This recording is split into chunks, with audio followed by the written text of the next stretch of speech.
What is hypnosis അല്ലെങ്കിൽ hypnotism? Okay, നമ്മൾ hypnosis അല്ലെങ്കിൽ ഹിപ്നോട്ടിസം എന്താണെന്ന് പറയുമ്പോൾ നമുക്ക് എല്ലാവർക്കും അറിയാവുന്ന ഒരു കാര്യം കൂടെ പറയേണ്ടതുണ്ട്. എന്താണെന്ന് വെച്ചാൽ, നമ്മുടെ മനസ്സിനെ പ്രധാനമായിട്ടും രണ്ടായിട്ട് തിരിക്കാം.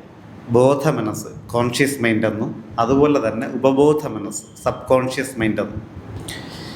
നമ്മുടെയൊക്കെ ബോധ മനസ്സ് നമ്മുടെ ആകെ മനസ്സിൻ്റെ 10% മാത്രമേ വരുന്നുള്ളൂ. എന്നാൽ ബാക്കി 90% ഭൂരിഭാഗവും ഉപബോധ മനസ്സാണ്.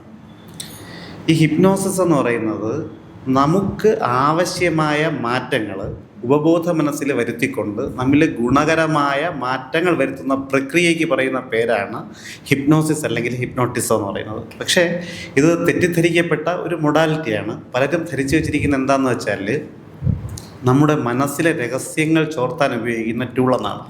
ഞാൻ തന്നെ പലരോടും എനിക്ക് ഹിപ്നോസിസ് അറിയാം, നിങ്ങൾ റിലാക്സ് ചെയ്യുന്നതിന് വേണ്ടി, നിങ്ങളെ റിലാക്സ് ചെയ്യിക്കുന്നതിന് വേണ്ടി ഞാൻ ഒന്ന് ഹിപ്നോസിസ് ചെയ്യട്ടെ എന്ന് ചോദിച്ചാൽ പലരും സമ്മതിക്കാറില്ല. കാരണം അവരുടെ തെറ്റിദ്ധാരണ ഇത് മനസ്സിലെ രഹസ്യം ചോർത്തുമെന്നാണ്. പക്ഷെ അങ്ങനെയല്ല.